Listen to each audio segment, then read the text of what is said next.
damai sejahtera Allah yang melampaui segala akal, itulah yang memelihara hati dan pikiranmu di dalam Kristus Yesus Tuhan kita.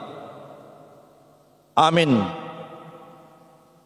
Saudara-saudara yang dikasihi Tuhan kita Yesus Kristus dimanapun berada, kita bertemu kembali di dalam nama Tuhan kita Yesus Kristus melalui nats khotbah yang tertulis dalam 1 Timotius pasal yang kedua, ayat yang pertama sampai yang ketujuh. Demikian firman Tuhan.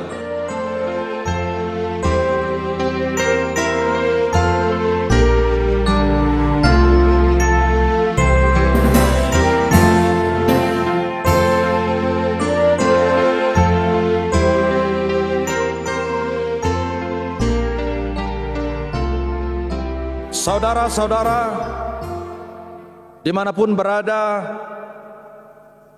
jangkauan doa untuk semua orang. Alkitab, firman Tuhan banyak memberikan dan menekankan tentang doa. Apa, bagaimana, dan mengapa kita harus berdoa. Ada doa pribadi dan ada doa syafaat. Dalam perikop ini,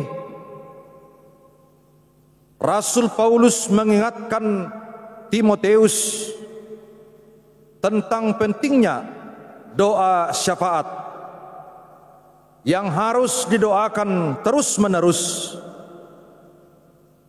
Doa itu harus dapat menjangkau semua orang agar mereka pun diselamatkan dan memperoleh pengetahuan akan kebenaran.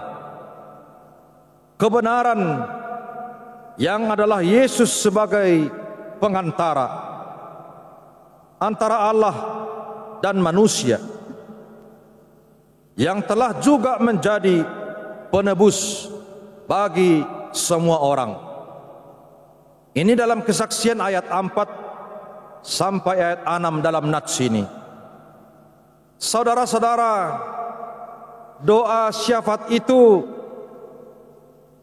berdoalah bagi raja-raja, semua pembesar dan semua yang berkuasa. Hal ini merupakan prinsip pokok doa persekutuan Kristen. Bisa saja kaisar merupakan penganiaya dan para penguasa merupakan pihak yang memutuskan untuk memusnahkan kekristenan. Sama dengan kesaksian dalam 1 Petrus pasal yang kedua ayat yang ke-17. Namun gereja Kristen tidak pernah berhenti berdoa bagi mereka. Bahkan ketika gereja berdoa dalam penganiayaan yang pahit sekalipun,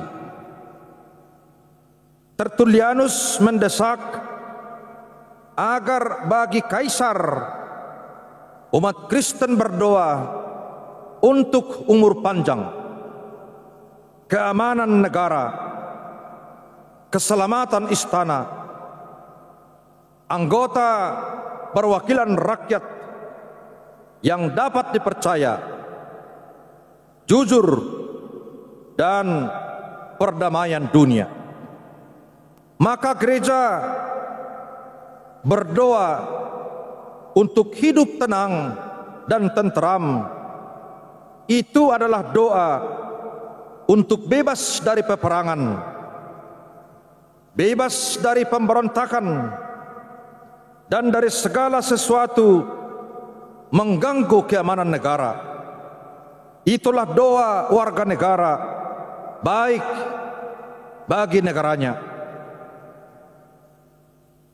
Hidup dalam kesalehan dan kebenaran.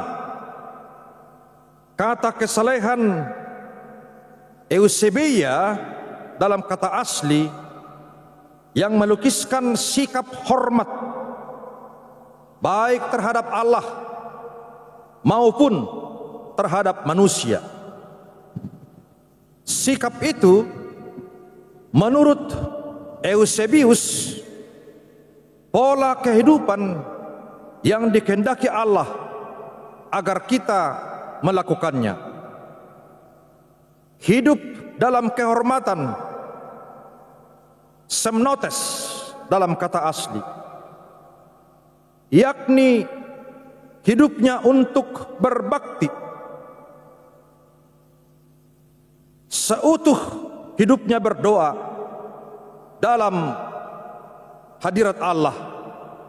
Para pejabat dan pemerintah agar hidup mereka terhormat, tidak tercela dan menyalahgunakan jabatan. Dan juga kita sebagai warga, untuk itulah mereka didoakan. Berdoa mencakup orang besar dan orang kecil, kaisar dengan kekuasaannya, atau para budak dengan ketidakberdayaannya.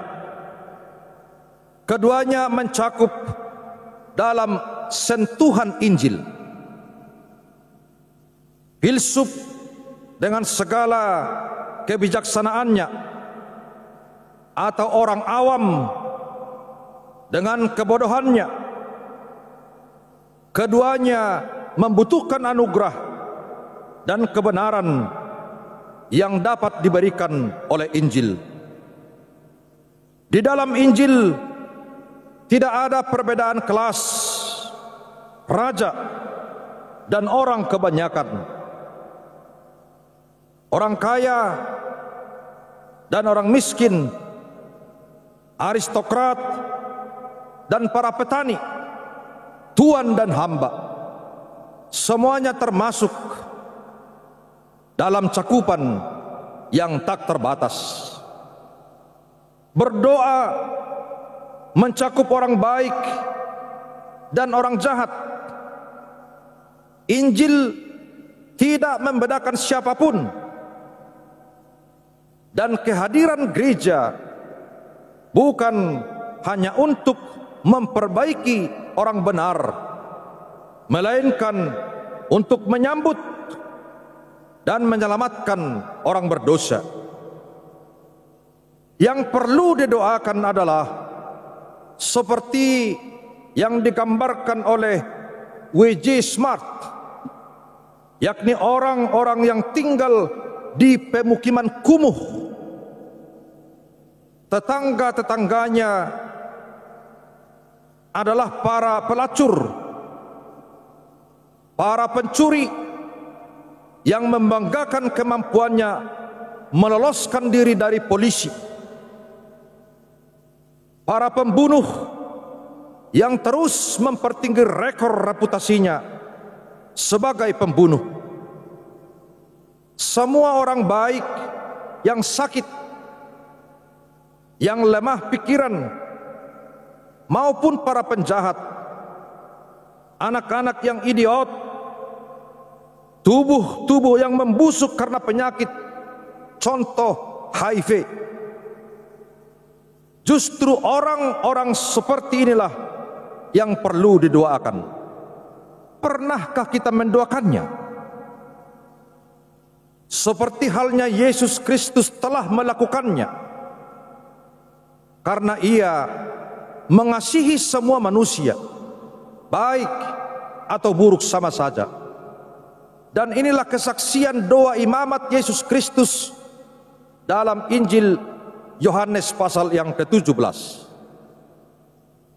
Berdoa bukan hanya untuk orang Kristen, tetapi juga untuk non-Kristen. sekalipun mereka membenci dan bahkan memusuhi kita. Mereka perlu didoakan agar semua manusia diselamatkan. Universalitas Injil dan jangkauan doa untuk semua orang. Doa dilakukan untuk semua manusia. Allah adalah juru selamat yang menghendaki agar semua manusia diselamatkan. Yesus memberikan dirinya sebagai makanan semua orang, sebagaimana yang ditulis oleh Walter Locke. Kehendak Allah untuk menyelamatkan dunia dengan dirinya, sesuai dengan kesaksian dalam 2 Korintus pasal yang ke-5 ayat yang ke-18 sampai 19. Allah begitu mengasihi dunia sehingga menyerahkan anaknya. Ini kesaksian dalam Yohanes 3 ayat 16. Yesus meyakini bahwa apabila ia ditinggikan di atas salibnya, cepat atau lambat, ia akan membawa semua orang kepadanya, sesuai dengan kesaksian Yohanes pasal 12 ayat yang ke-32. Itulah sebabnya doa harus dilakukan untuk semua orang. Allah menginginkan semua manusia, maka gerejanya pun harus demikian juga. Saudara-saudara yang dikasihi Tuhan Yesus Kristus dimanapun berada, kata doa biasa kita artikan dengan sesuatu permohonan yang disampaikan kepada Allah. Pertama, deesis, yang diterjemahkan dengan permohonan. Kata ini dapat dipergunakan untuk suatu permintaan karena adanya perasaan yang membutuhkan dari pengakuan bahwa kita tidak dapat menapaki kehidupan ini sendiri. Kesadaran akan kelemahan manusia ini merupakan dasar dari cara untuk mendekati Allah. Kata proseuse diterjemahkan dengan doa, yakni yang langsung dialamatkan hanya kepada Allah, bukan kepada yang lain, atau ke alamat yang salah, seperti orang pintar, paranormal, dukun, dan lain-lain. Bukan bagi mereka, tetapi doa kepada Allah di sorga. Ada kebutuhan-kebutuhan tertentu yang hanya dapat dipenuhi oleh Allah, yaitu pengampunan yang hanya dapat dianugerahi oleh Allah. Kata eunteksis diterjemahkan dengan permohonan yang sama dengan deesis, tetapi perbedaannya antara deesis dengan enteuksis. Kata ini berarti menemui atau berjumpa dengan seseorang, kemudian berkembang menjadi melakukan pembicaraan akrab dengan seseorang, dan akhirnya mendapatkan makna khusus, yaitu memasuki hadirat raja dan mengajukan permohonan kepadanya. Arti terakhir ini berbicara banyak mengenai doa, bahwa jalan kepada Allah tetap terbuka dan bahwa kita berhak untuk mengajukan permohonan kepada Dia yang adalah Raja. Kata Eukaristia atau Eukaristi yang paling sering dipakai saudara kita di Katolik. Diterjemahkan dengan ucapan syukur. Doa tidak hanya berarti memohon sesuatu kepada Allah, tetapi bersyukur kepada Allah atas segala sesuatu yang telah diberikan. Begitu banyak di antara kita berdoa untuk mengeluh, sedangkan seharusnya untuk bersyukur. Epictetus bukan orang Kristen, tetapi seorang filsuf Stoa. Ia berkata, sebagai orang tua kurus dan pincang, apakah yang dapat kita lakukan kecuali memuliakan Allah? Kita berhak membawa segala kebutuhan kita kepada Allah, namun kita juga wajib bersyukur kepadanya. Saudara-saudara, dalam tema sentral di Almanak HKBP, karena saya pendeta HKBP, dituliskan di sana tanggung jawab orang Kristen dalam politik. Tetapi saudara-saudara, ada baiknya saya sajikan dalam nats ini, dalam khotbah ini, apa itu politik. Saudara-saudara, politik itu dari bahasa Greek atau Yunani, politikos. Dalam bahasa Arab disebut siyasah. Dari bahasa Yunani, politikos, yang berarti dari, untuk, atau berkaitan dengan warga negara,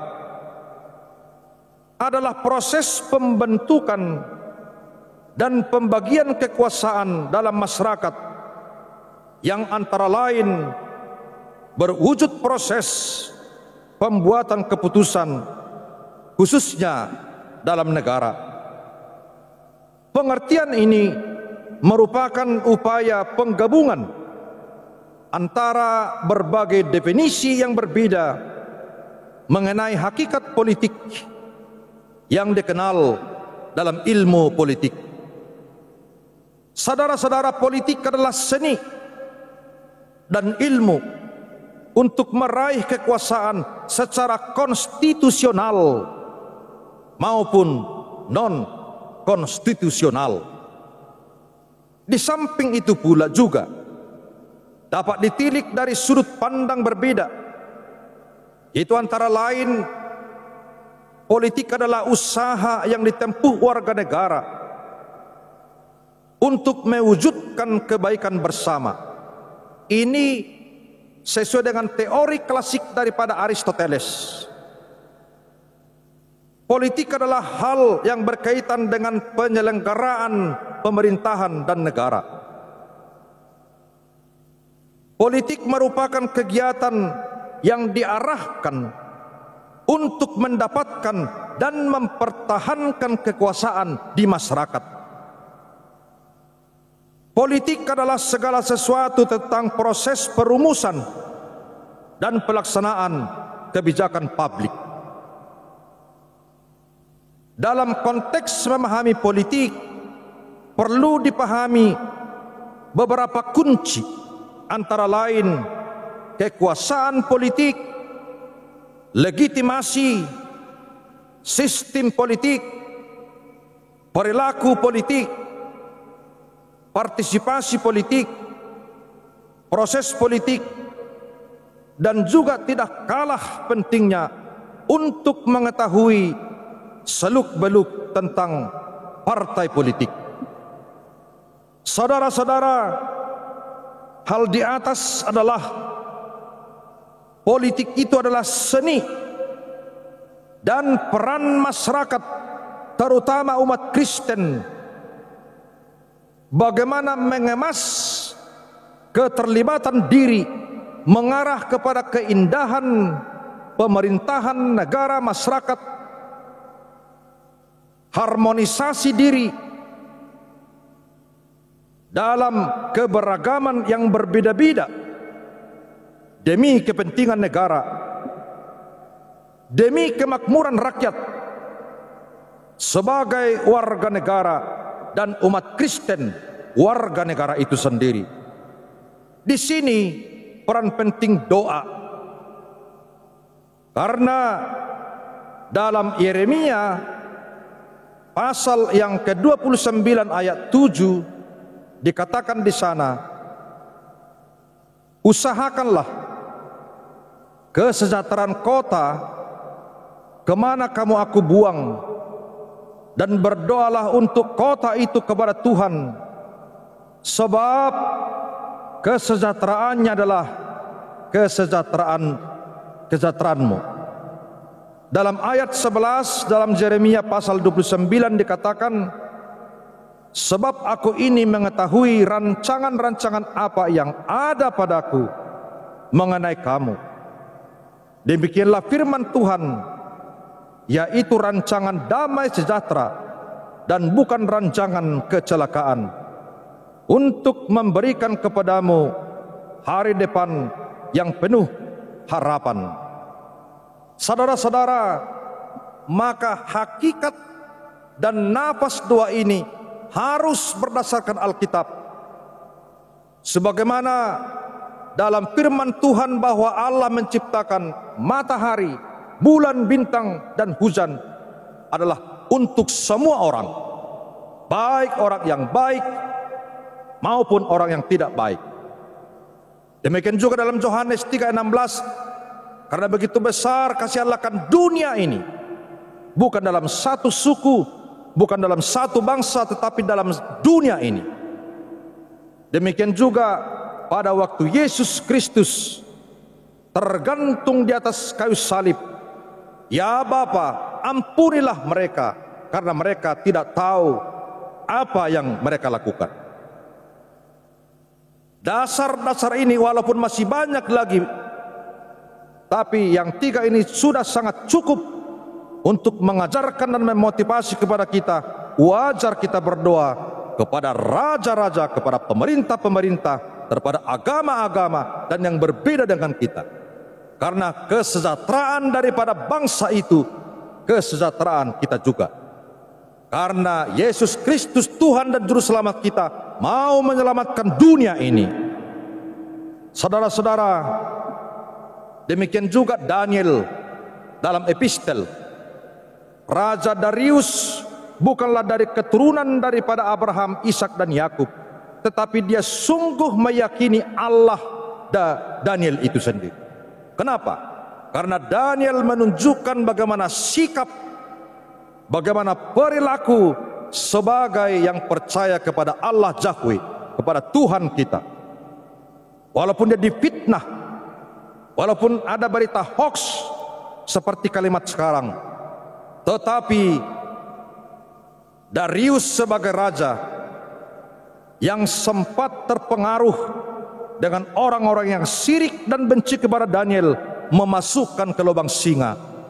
Tetapi Darius sebagai raja mengatakan, kiranya Tuhanmu yang kau percayai menyelamatkan dirimu. Betul, dan sungguh-sungguh Daniel selamat di lubang singa itu. Dan singa itu tidak satu pun merusak tubuhnya, tidak menerkamnya. Tetapi malamnya Darius sebagai raja di Babel bergumul, apakah memang benar Daniel ini jahat?